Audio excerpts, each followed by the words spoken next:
Hey everyone, good morning. Ang topic natin for today is yung tinatawag na perfection. At ang verse natin for today is Deuteronomy 32 verse 4. So, perfection, gaano nga ba kaganda ang plano ng Diyos sa iyong buhay? So, pag sinabing perfection, this perfection is the doctrines that God fully possesses. Every excellence, quality to the highest degree and lacks nothing that is describable or good.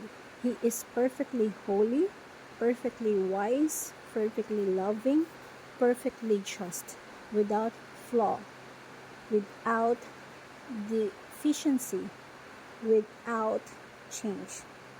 God's perfections is not just the sum of his attractions or attributions, it is the harmony of all his attributes working together without contradiction. His plans are perfect. He is making his people perfect, not by their merit, but by his sanctifying grace. So, hope na maging maliwanag sa atin ang meaning ng perfection.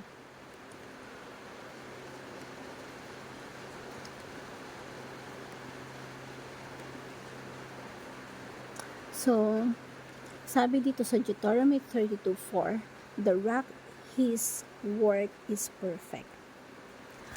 All of his ways are justice.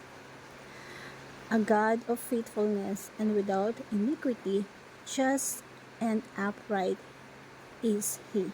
So sa Tagalog, siya ang bato, ang kanyang gawa ay sakdal sapagkat lahat ng kanyang daan ay katarungan. Isang Diyos na tapat at walang kasamaan. Siya ay matuwid at banal. So, sinasabi talaga dito na yung lahat ng ginagawa ng Diyos ay tapat at walang kasamaan.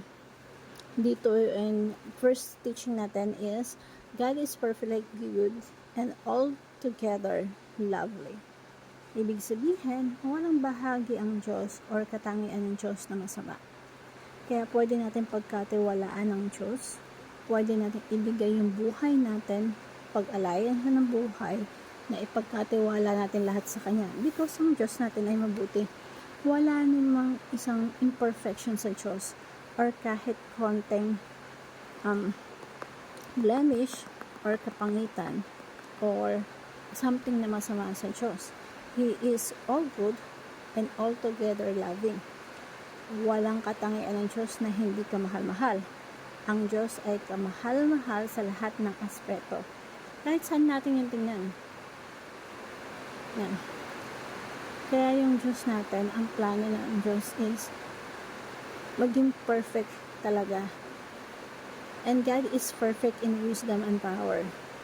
Sabi nga dito sa Deuteronomy, the rock, his work is perfect. Siya ang bato, ang kanyang gawa ay sakdal. So, yung gawa ng ating Panginoon, walang dumis, perfect, napakaganda. Tayo lang naman na tao ang nagpapaasama sa ating buhay. Kaya nga gusto natin magkaroon ng kaayusan sa ating buhay. Sumunod tayo sa kalooban ng Diyos. Sundin natin ang saan tayo dinadala ng Diyos. Kaya napakahalaga na lagi tayo nakikinig sa tinig ng Santong Espiritu dahil ang Santong Espiritu dinadala kanya sa kalooban ng Diyos. God perfect in wisdom and power. Yung Diyos natin, perfect ang kanyang plano, perfect ang karunungan, kaalaman. He's perfect in all His ways, and He has the power to accomplish all His purpose, to accomplish His plan. So, meaning to say, may karunungan ng Diyos, alam niyang gagawin niya. Pangalawa, He has the power to do it. Kaya nga po tayo nire-required ng Bible na Magtiwala na lubusan sa Diyos because God knows what He is doing and He has the power to execute His plan. Kaya tayo dapat lubusang nagtitiwala sa Kanya, sa ating Diyos. Now, yung iba, sasabihin, bakit ang daming plano or pangit dito sa mundo na bakit hinayaan ng Diyos na tuksuhin si Eva at Adan, ni Satanas? So, sa maliit nating pagtingin, makikita natin na may mga nangyayari pangit dito sa mundo. Pangit naman talaga kasi kasalanan is wrong. War is wrong. Yung pagpatay is talagang pangit na nangyayari sa mundo. Pero, yung original plan ng Diyos sa Genesis chapter 1, napakaganda. Perfect yung plan ng Diyos. Yung original plan ng Diyos sa tao, sobrang ganda. Pero sa katunayan tao, nilikha tayo ng Diyos na andun sa apex of creation, nandun sa highest creation. That's why we have freedom. That's freedom. Meron tayong kakayahang ibigin ng Diyos, meron tayong kakayahang hindi sumunod sa Diyos, hindi ibigin ng Diyos or magtiwala sa Kanyang salita. Yun ang isang tanda na yung pagkaka-create sa atin ng Diyos ay nandun sa apex, sa pinaka-affluence of creations dito sa mundo. Na meron tayong freedom, hindi ka nilika na Diyos na robot.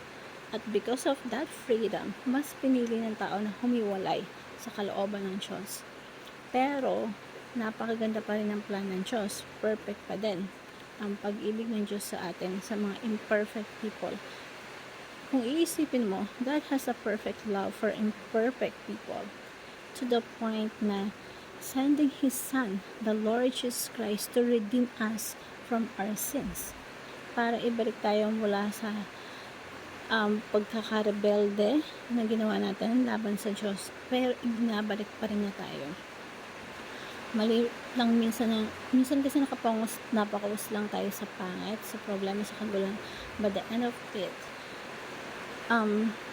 sa summations of all things, mas makikita natin yung bigger pictures, yung kabuuan ng story.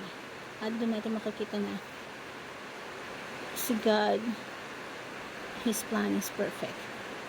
Na sobrang mabuting para sa atin. And number 3, God is forwarding Christ in towards perfection. So, ito yung pinakamahalagang nangyayari sa buhay natin. Minsan may pangit tayo nakikita. Sa tingin natin, pangit yun. Pero sa paningin ng Diyos, ginagamit niya yung mga bagay na nangyayari sa atin. Walang problema, tao, pagsubok sa buhay. Pero ginagamit ng tao yan. Ginagamit ng Diyos yan para hubugin tayo sa ating buhay. Para makita natin at the end of the day na magkaroon tayong mas maraming perspective sa buhay. Matuto tayo kapag merong simili pangit sa buhay natin. At mas magandang tanongin natin na pag nakikita natin yung pangit na yun, paano nyo po hinuhubog si Kristo sa akin? Paano tayong ginagawang katulad ni Kristo sa buhay natin? Na, alam mo yung, parang yung script, yung culture na unti-unti kang hinuhubog. Para kang marble, isang matigas na nanggaling ka lang sa isang simple rock. Pero sige, unti-unti kanyang hinuhubog. In His perfect plan, hinuhulma niya tayo. Masakit yung mga pagtapyas, pagpupok, masakit talaga yan. Pero, yung mga pangit na creation natin, maaari tayo, nagre-reklamo tayo.